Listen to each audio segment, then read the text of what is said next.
What's up, Nerdyverse? I'm Daddy Louie, and in this video, we are taking a look at a game called Elements of the Gods. So stick around.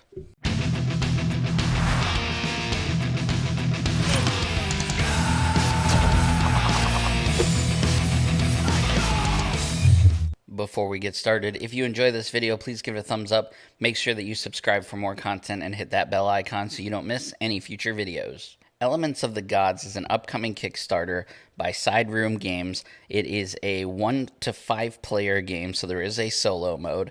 It is for ages 14 and up and takes between 30 and 90 minutes to play. You are a young god at the birth of civilization. You are going to use elements to gather worshippers and manipulate them to do your bidding. You're going to build monuments and gardens and play cards in order to score points based on the placement and the manipulation that you do of those worshippers that are on the board. This is by far one of the most unique games I personally have ever played or reviewed, but is it good? Well, if you join me on the table, let's check it out. All right, so before we deep dive into this, this is a prototype copy. There's some 3D printed stuff here. I got enough tokens to play up to 4 players. There's also a pink player, but I did not get the stuff in order to play with that player, so I couldn't go all the way up to 5 players, which is totally fine. You have the board, which is double-sided based on how many players you have playing. There's also cards for the solo mode. These are what is going to control the AI that is playing against you. So you won't use those unless you're playing strictly solo. Each player is going to be given some monument tokens. They are different styles and different colors, but that just denotes the different players. It doesn't have any impact on the game as far as the colors and the styles go. We also have garden tiles. This is to annotate which tiles have been converted into gardens, which I'll explain in a moment. Then there is a huge stack of cards. You have garden cards. These cards are what you're going to use in order to create gardens. You have monument tiles, which is what you're going to use to create monuments. And then you have your divinity cards, which are what you are going to use to score mega points based on the placement of the worshippers and stuff throughout the game. You also have your 5 element tokens here. These are what you're going to play on the board to denote different elements. So you have water, fire, wind, earth, and death. These tokens are pretty cool. They're not 3D printed. I don't know where they got these from, but they're actually pretty neat. And then you have a ginormous bag of meeples. So there's 4 different colored meeples in the game, and those represent the 4 different types of worshippers that are on the board. You've got your gardeners and your mason workers that create the monuments. You have your zealots, and you have your like your priest guys, your like main worshippers. So anyway, there's a lot of components. Everything is super duper cool. I'm going to set up for a 2-player game, and I'm going to show you how it plays. Okay, so here I have set up for a 2-player game. In a 2-player game, you're going to use the smaller internal area of the board, marked off by some garden tiles. And then based on how many players you're playing with, the board gets bigger. Like I said, the other side has a different size board. On the outside, you have a score tracker. You can't really see it on camera, but it starts at 0 in the top left, and it goes all the way around to 99. Then we're going to take the big bag of different colored meeples. We're going to randomly draw out 2 for each tile, laying them down. Then we're going to draw divinity cards until we have these 3 cards out that show a 1, 2, and a 3. These are all points that people can score at the end of the game without... basically, it's just a general goal for everybody. So everybody can score points based on these 3 cards. So we set those off to the side so that everybody can see it. Then each player will be dealt out two garden cards, one divinity card, and two monument cards. These cards can be scored, played on your turn, and turns work in rounds. So there are 5 turns in every round, starting with the first player. So you choose first player, and then they go. On your turn, you're going to follow the same steps and then move to the next player. Then when the round is over with, first player rotates to the next person, and play starts again that way. Game continues to play until one player has scored 5 divinity cards. Once you've scored 5 divinity cards, which are these purple cards here, that triggers the end game. Everybody gets one more turn, and then you score points. Points are scored based off of things that you do during the game and cards that you play both in your hand, from your hand, and the points that you score off to the side that everybody gets access to. So, what is this game all about? What are we doing on our turn? So on your turn, the first thing that you're going to do is play an element. You can play an element on any tile that does not have a monument, a garden, or another element already in it. And then once you play the element, things happen. You manipulate the meeples that are out on the board. Let me show you what I mean. So the game came with this really nifty reminder card, which is really, really helpful. So let's go over each of the 5 elements. So first we'll cover water. So water, this tile here, when you place it down, it basically draws all the meeples of one color that you choose to an area, keeping in mind that each color actually represents something, which we should probably talk about first. So the gray meeples, they are going to help you in order to make monuments. So you see here, in order to make a monument, I need to have 2 gray meeples on a space. So this space here already has 2. So on my turn, I could play this card, remove these, and then place one of my monuments there if I wanted to. Whereas this card here, you need at least 1 gray and a red. So, for example, I could do that here, or here, or here. But eventually there's going to come a point where that's not going to be possible, so you're going to have to use these elements to manipulate the board and move stuff around. So I know what I've got here, right? I've got the ability to do a monument this way or that way. So I could, if I wanted to, put a thing here. And here I want to draw everything that's green to this space.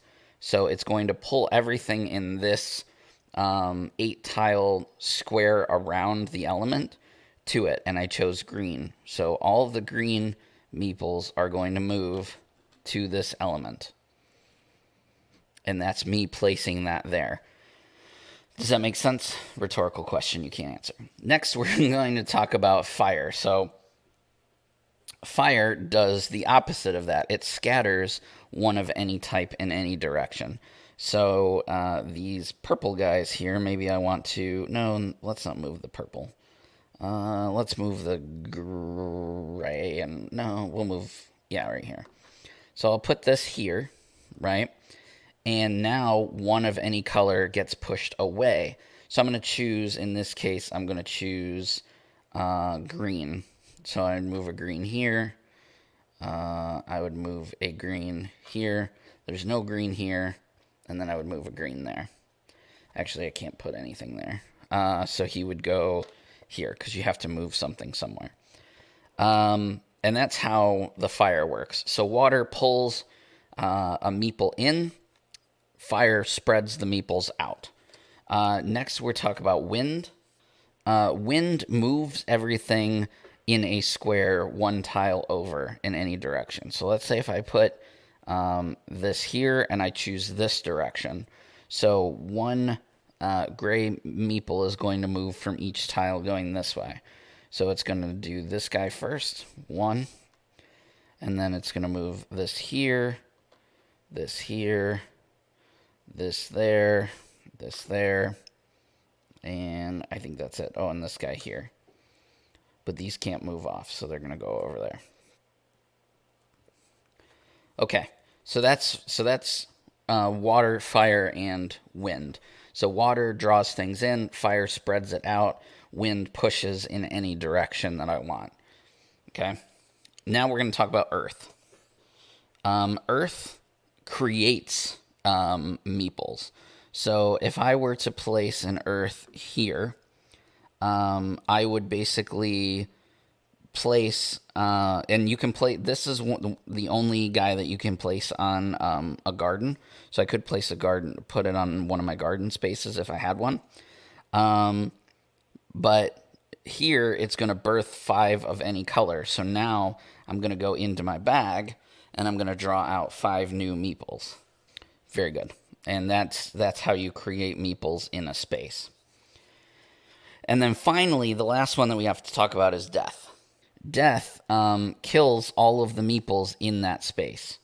So, and you can claim 2 of them to be to go into your to be part of your souls, which you can actually use the souls that you collect when you place the earth, which we'll talk about in a minute. So this is a good space, this one right here. So I'm going to place death here. These 3 meeples are dead, 2 of which can go to my into my reserves, and then I can actually get points for any guys that I have left in my reserves at the end of the game, or I can actually bring them back into the game using the earth if I want to. And then any extras beside the 2 souls that I captured get put back into the bag. So that's what the elements do. That's what helps you to move things around the board where you need them to be. So on your turn, you're going to play one of these, and that basically locks it for the other turn, for the rest of the turn from other players. So you're going to go back and forth. In a 5-person game, everybody's going to play 1. But in a 2-person game, one player is going to play 2, the other player is going to play 3, and then on the next turn, it's going to reverse. So once all of the, and that's how playing the elements plays. After you've played an element, then you can play a card from your hand, and if you can't play a card from your hand, then you have to discard at least 1 card. And then you would draw back up to 5 and do any end of game effects. So in this case, I want to create a monument, and I want to do it over here. So I'm going to spend these 2 meeples because they match this card that I have. I'm going to spend those meeples by putting them back in the bag. I'm going to play this card by discarding it, and I'm going to create a monument on this space. When you create a monument or a garden, you automatically score 5 points immediately. So there, I've created a garden, I've created a monument, and I score myself an automatic 5 points. Then, because I played a card, I don't have to discard a card. I can draw back up to 5, and I can draw from any of the decks. So just because I played a monument card does not mean that I have to draw a monument card. I can now draw a divinity card if I want to, giving me a second divinity card. Now, the way the divinity cards work is you have to have what it's showing here on the board within your area, if you will. So I'll give you an example. This here says I must have 1 monument. Next to the monument or adjacent to the monument, I must have a garden. And on that garden, I must have a gray, purple, and red meeple. If I do all of that, I score 16 points. Okay, so somewhere in here, now that I've got this guy here, I want to try and create a garden because I got to have a garden in order to score these points. So I'm going to use these elements to manipulate the meeples to where I want them to be so that I can get a garden where I need it to be so that I can score these bigger points. Because this only scored me 5 points. This scores me 16. And I want to work towards scoring 5 of these to trigger the end game so that I can score points before my opponents. When placing a garden, gardens have to be placed next to a monument. So you need to place a monument before you can place a garden. So this garden says basically that I have to have it next to a monument, and I need two green guys. So like this here, I can't create a garden here. It says I have two green meeples, but it's not adjacent to one of my monuments. So here, same deal.